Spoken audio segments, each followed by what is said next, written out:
नमस्कार दोस्तों, मैं संदीप कुमार कौशिक आप सभी का आपके अपने कार्यक्रम एस्ट्रोनॉमोलॉजी 456 में हार्दिक स्वागत करता हूं। दोस्तों, कई बात चलती है कि 9 के 9 ग्रह कैसे ठीक करें या उन्हें ठीक करने का क्या उपाय है।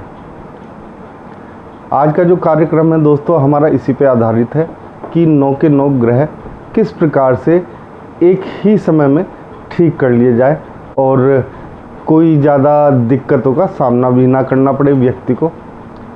कई बार ऐसा होता है कि हम कुंडली दिखाते हैं, सब कुछ करते हैं, लेकिन हमें दोस्तों पता नहीं चल पाता कि हमारा कौन सा ग्रह सही है और कौन सा खराब है। ऐसे में थोड़ी सी विकट स्थिति उत्पन्न हो जाती है। कई बार ग्रह दिखने में तो ठीक लगता है, लेकिन कुछ डिग्रियां होती हैं, हम जल्दबाजी में वो नहीं देख पाते हैं, या कोई भी ज्योतिष जो है इन चीज़ों पे गौर नहीं कर पाता है। कई बार नक्षत्रों पे गौर नहीं कर पाता है। बहुत सी चीज़ें हो जाती हैं जिस समय आपको ये नहीं मालूम पड़ता कि आपका कौन सा ग्रह सही है और कौन सा खराब है, और आप सही ग्रह के भी उपाय करने लग जाते हैं। ऐसे में दोस्तों थोड़ी सी दिक्कतों का सामना करना पड़ता है, क्योंकि हम जिस ग्रह के उपाय कर रहे हैं, कई बार ऐसा होता है उसका हमें संपूर्ण फल प्राप्त नहीं हो पाता। इसी को ध्यान में रखते हुए दोस्तों एक 9 ग्रहों का उपाय होता है, जिससे 9 के 9 ग्रह जो है शांत हो जाते हैं। ये उपाय होता है दोस्तों प्रदोष व्रत, या आप प्रदोष व्रत के दिन ये उपाय का आरंभ भी कर सकते हैं। दोस्तों, पहली बात तो इस दिन आप लोगों को बिल्कुल सात्विक रहना है। किसी भी प्रकार का कोई भी जो खान पीन है अपना सही रखना है, ठीक है ना। प्याज लहसुन वगैरह कुछ भी उपयोग नहीं करना है। बिल्कुल सात्विक तरीके से आपको ये व्रत करना है। जैसे त्रयोदशी का व्रत होता है, वैसे त्रयोदशी के दिन अधिकतर ये व्रत आ जाता है। कई बार द्वादशी के दिन चालू हो जाता है। तो इस चीज़ का आप लोगों को ख्याल रखना है, प्रदोष का व्रत रखना है। वैसे आप किसी भी ब्राह्मण से पूछ सकते हैं जो पूजा पाठ वगैरह करते हैं, उनके पास जाके आप अपनी समस्या का समाधान कर सकते हैं। या अगर आपको उसमें भी ना समझ में आए तो आजकल गूगल है, गूगल पे भी आप लोग सर्च कर सकते हैं इन सब चीज़ों को। तो दोस्तों उपाय की हम शुरुआत करते हैं। उपाय दोस्तों कुछ इस प्रकार से है कि वैसे तो इस समय सावन का महीना चल रहा है, बहुत ही अच्छा पवित्र महीना है। अगर इस समय कर लिया जाए ये उपाय तो बहुत ही अच्छा रहता है। वैसे मैं कई बार बता चुका हूँ आप लोगों को, जब भी आप लोगों को किसी भी व्रत की शुरुआत करनी है तो शुक्ल पक्ष से उसकी शुरुआत करें। लेकिन खाली एक ये उपाय ऐसा है जिस उपाय में हम शुक्ल और कृष्ण पक्ष दोनों में ही ये उपाय चालू कर सकते हैं। लेकिन कोशिश आप ये करिएगा दोस्तों कि शुक्ल पक्ष में ही इस उपाय की शुरुआत की जाए। इसमें दोस्तों आपको करना क्या है, एक रील होती है जिससे हम धागे वाली, जिससे हम कपड़े वगैरह सिलते हैं। इसमें 9 तरह की रील होती है, 9 ग्रह को जो एक तरीके से प्रदर्शित करती है, यानी कि उनका एक तरीके से अगुवाई करती है। तो उसमें एक तो हो गया दोस्तों ऑरेंज कलर, ऑरेंज सूर्य का कलर हो गया, फिर सफ़ेद हो गया, ठीक है, फिर लाल हो गया, फिर हरा हो गया, फिर पीला हो गया, फिर दोबारा से आप सफ़ेद ले सकते हैं, फिर काला, नीला और एक ब्राउन कलर होता है। इस तरीके से ये 9 कलर हो गए दोस्तों। इन सब कलरों को लेकर जो धागा है, ठीक है ना, उसे आपको बट लेना है, यानी कि एक दूसरे में ऐसे करके बट लेना, जैसे एक तरीके से हम रस्सी बनाते हैं उस तरीके से। और उसकी लंबाई जो है आपके सिर से लेके बिल्कुल अंगूठे तक होनी चाहिए, यानी कि जितनी आपकी लंबाई है उस हिसाब से उसकी एक तरीके से जो लंबाई होगी धागे की वो उतनी होगी।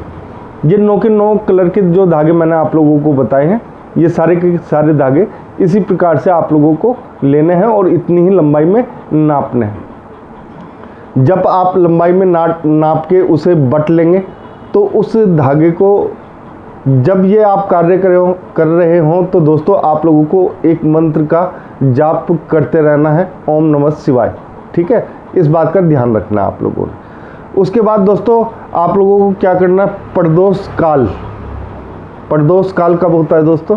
प्रदोष काल होता है सूर्य अस्त से 40 या 48 मिनट पहले और सूर्य अस्त के 40 या 48 मिनट बाद तक।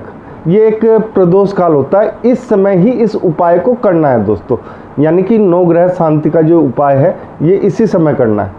आपने रील ले ली, बट ली, उसके बाद क्या करना है, आपने जल लेना है, उसमें चाहे गंगा जल मिला लें आप लोग, ठीक है ना। उसे ले जाके शिवलिंग पे चढ़ाना है दोस्तों। शिवलिंग के चारों तरफ लपेटना, वो जो धागा लिया था आपने उसे शिवलिंग के चारों तरफ लपेटना है। फिर उसके बाद बहुत धीरे धीरे जल अर्पण करना है। उसके बाद आप लोगों को एक तरीके से ये मान लीजिए शहद होता है, शहद मान लिया आपका वज़न जो है लगभग 70 किलो है, तो 70 ग्राम अपने वज़न के हिसाब से शहद ले लें, उस शहद को अर्पण करना है, ठीक है दोस्तों। उसके बाद क्या करना है आप लोगों को, अपनी आयु के बराबर जितनी भी आपकी आयु है दोस्तों, मान लिया किसी की 10 साल है, किसी की 20 साल है, किसी की 25 साल है, मान लिया कि किसी की 20 साल है, तो 20 लौंग लेनी है, साबुत लौंग होनी चाहिए जिसमें फूल बना हुआ हो आगे की तरफ, ठीक है ना। वो टूट फूट नहीं होनी चाहिए, उसमें बिल्कुल साबुत लौंग, ठीक है। उसे शिवलिंग के ऊपर ही चढ़ाना है दोस्तों। आपको ऊपर चढ़ाना है, भले वो नीचे चली जाए वो एक अलग बात है, लेकिन चढ़ाना आपको सीधे ऊपर ही है, ठीक है। इस तरीके से आप लोगों को ये उपाय करना है। और जब ये उपाय कर रहे हो तो दोस्तों इसमें 101 बार आपको जिस मंत्र का जाप करना है वो है ओम नमो भगवते रुद्राय नमः। फिर से एक बार सुन लीजिए, ओम नमो भगवते रुद्राय नमः, ठीक है दोस्तों। ये आपको मंत्र जब तक आप चढ़ा रहे हैं, उस चीज़ को अर्पण कर रहे हैं, उस समय तक आप लोगों को ये मंत्र बोलते रहना है दोस्तों। अब बात करते हैं दोस्तों कितने समय तक इस व्रत को करना चाहिए, यानी कि उपाय को करना चाहिए। दोस्तों इस उपाय को 4 प्रदोष तक करना चाहिए, ठीक है दोस्तों। 4 के बाद आपके ग्रह जो है शांत हो जाएंगे और आपको किसी भी प्रकार से कोई भी समस्याओं का सामना नहीं करना पड़ेगा। दोस्तों ये एक बहुत ही अच्छा उपाय है। अगर आप लोग करना चाहें तो ये सावन का महीना चल रहा है और इस समय इसकी महत्ता जो होती है वो और भी बढ़ जाती है, यानी कि इसका महत्व जो है कई गुना बढ़ जाता है। आपको जो ग्रहों से दिक्कतें आ रही हैं, जिन ग्रहों का आपको मालूम नहीं पड़ पाता, ये उन सभी चीज़ों के लिए है दोस्तों। अगर आप लोगों को हमारा ये छोटा सा कार्यक्रम पसंद आया है तो ज़्यादा से ज़्यादा लाइक करें, शेयर करें, कमेंट करें और हमारे चैनल को सब्सक्राइब करना ना भूलें। जय श्री राम दोस्तों।